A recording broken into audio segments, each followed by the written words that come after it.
అది అటు ఇటు తేలితేగిన వాళ్ళ మీద ఏమేమైతే ఉన్నాయో అవి లైన్ లేకి వస్తాయి. దాంట్లో పెద్ద విషయం ఏం కాదు. ఓకే ఓకే విజయ్, ఒకసారి చంద్రబాబు నాయుడు గారు బయట ప్లే చేయండి. మీకు బయట వినిపిస్తాను చూడండి, మీ నాయకులది, ముఖ్యమంత్రి గారిది. ప్రయత్నాలు చేసి తీసే పరిస్థితికి వచ్చా. బాధ్యత లేదా మీకు? క్షమాపణ చెప్పరా మీరు? మీ బొమ్మ వేసుకోలేదా? మీ గుర్తులు వేసుకోలేదా? మీ పార్టీ కాదా? అంటే దేశం వదిలిపెడతారా? ఆంబోతులా మీరు? అడిగితే ఏదో దాడి చేస్తారా మీరు? అంటే మీ బోట్లు మీరు పంపించి ఆంబోతుల మార్గ తయారై ఒక ఎంత డేంజర్ అంటే అది ఎన్ని గ్రామాలు పోతాయండి? ఇప్పటికే మీరు చేసిన తప్పుడు పనుల వల్ల 6 లక్షల మంది నరక యాతన అనుభవించారు బుడమేరులో. ఈ రోజు కూడా అనంతపూర్లో మీరు చూశారు. ఒక రథాన్ని కాల్చేస్తారా మీరు? ఒళ్ళు దగ్గర పెట్టుకుంటారా లేదా? చెప్పా, ఎవ్రీవేర్ కెమెరాలు పెట్టమన్నాడు. మక్కలు కొట్టిచ్చేస్తా. Be careful. Vijay, good evening అండి. మీకు ప్యానల్ సభ్యులకి ప్రేక్షకులందరికీ కూడా గుడ్ ఈవినింగ్. మాట్లాడండి. అంటే చంద్రబాబు నాయుడు గారు చెప్పేది అంటే ముందుగా ఏం చెప్తా ఉన్నారు, ప్రతి దగ్గర కూడా సీసీ కెమెరాలు పెట్టి ఇటువంటి మళ్ళీ జరగకుండా తీసుకోవాల్సినటువంటి జాగ్రత్తల గురించి చెప్పారు. ఎట్లా అంటే అట్లా ప్రజల మధ్య అశాంతి కలిగించి అదే విధంగా మత ఘర్షణలకి తావు ఇచ్చేలాగా ఒక పక్కన తిరుమల తిరుపతికి దేవస్థానానికి సంబంధించి లడ్డు వ్యవహారం నడుస్తా ఉంది, నెయ్యికి సంబంధించి.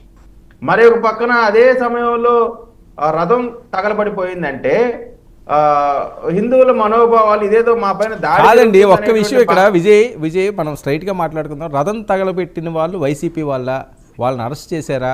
కేసులు పెట్టారా?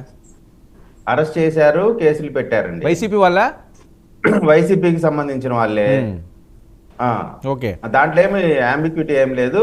క్లియర్ కట్ గా వైసీపీకి సంబంధించిన వాళ్ళే. వాళ్ళ ఇంటెన్షన్ ఏంటి అనేది పోలీసులు క్లియర్ కట్ గా వివరిస్తారు. అంటే మేము ఇక్కడ ఒక్కటండి, గతంలో రథాలు తగలబెట్టిన దేవతాదేవి మూర్తుల యొక్క శిరస్సులు ఖండించిన ఎవరిని అరెస్ట్ చేసినటువంటి పరిస్థితి లేకపోగా వైఎస్ఆర్సీపీకి సంబంధించిన మంత్రులు ఏమన్నారు, అదేముందండి 100 కేజీల వెండితో అయింది, ఇప్పుడు మేము 200 కేజీలతో చేపిస్తున్నాం, మామూలు చెక్కపోతే మేము టేక్ వుడ్తో చేపిస్తాం అని చాలా అవహేళనగా, చాలా లైట్గా ప్రజల యొక్క మనోభావాలు దెబ్బతినే విధంగా వాళ్ళు ప్రవర్తించారు. ఇప్పుడు ఎట్లా ప్రవర్తిస్తా ఉన్నారు? ఎవరికి కూడా వారి మనోభావాలు దెబ్బతినకుండా నేరం చేసిన వాళ్ళని పట్టుకొని మరి ఒకసారి ఇటువంటి జరగకుండా సీసీ కెమెరాలు పెట్టి, ఇప్పుడు ఒక అధినేతగా ఆంధ్ర రాష్ట్రానికి ఒక హెడ్గా చేయాల్సినటువంటి బాధ్యతలు అయ్యి కదా, మళ్ళీ జరగకుండా తీసుకోవాల్సిన చర్యల గురించి చెప్తా ఉన్నారు.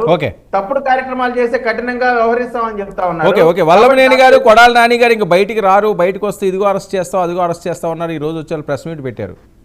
సార్ ఒకటి, ఏ రాజకీయ ఇప్పుడు ఇక్కడ ఉంది ఏంటంటే ప్రజాస్వామ్యబద్ధంగా నడిచేటువంటి ప్రభుత్వం కాబట్టి కొడాలి నాని గారు కానీ, పేరు నాని గారు కానీ, లేదు వల్లభనేని వంశీ కానీ ఎవరైనా కానీ వచ్చి మాట్లాడొచ్చు. వారిని ఎవరిని కూడా మేము చట్ట విరుద్ధంగా, పొద్దున్న లోకేష్ గారు గురించి చెప్పారు, తప్పుడు పనులు చేసిన వారిని చట్ట ప్రకారమే మేము పోతాం తప్ప ఎవరిపైన కూడా కక్ష సాధింపులు ఉండవు. తప్పు చేసిన వాళ్ళు మాత్రం చట్ట ప్రకారం, పద్ధతి ప్రకారం శిక్షణ అనుభవించాల్సి వస్తుందని చెప్పారు తప్ప ఎవరైనా అదే చెప్తారు కదా, మేము కక్ష సాధిస్తాం. వాళ్ళకి మాకు డిఫరెన్స్ అదే. వాళ్ళు అట్లా చేయలేదు కదండి. వాళ్ళు భౌతిక దాడులు చేశారు, వాళ్ళు ఊర్లని వెళ్ళగొట్టారు. మన గురజాల నియోజకవర్గంలో ఊర్లని ఊర్లో వదిలిపెట్టి వెళ్ళిపోయారు. ఇవాళ అటువంటి పరిస్థితులు లేవు కదా. నేను అనేది ఏంటంటే ఇప్పుడు అధినేతగా తీసుకోవాల్సినటువంటి చర్యలు, అసలు ముఖ్యమంత్రి ప్రజల మధ్యకు వస్తున్నాడండి. ప్రజల మధ్యకు వచ్చి వాళ్ళ బాధలు విని వారికి కావాల్సినటువంటి కార్యక్రమాలు చేస్తున్నారు. గతంలో మన ముఖ్యమంత్రి గారు ఎక్కడ కనపడ్డారు? ముఖ్యమంత్రి గారు బయటికి రారు, వస్తే పరదాలు కట్టుకుంటారు, చెట్లు నరికిస్తారు. అటువంటి పరిస్థితి కదా, దగ్గరికి వచ్చే పరిస్థితి లేదు.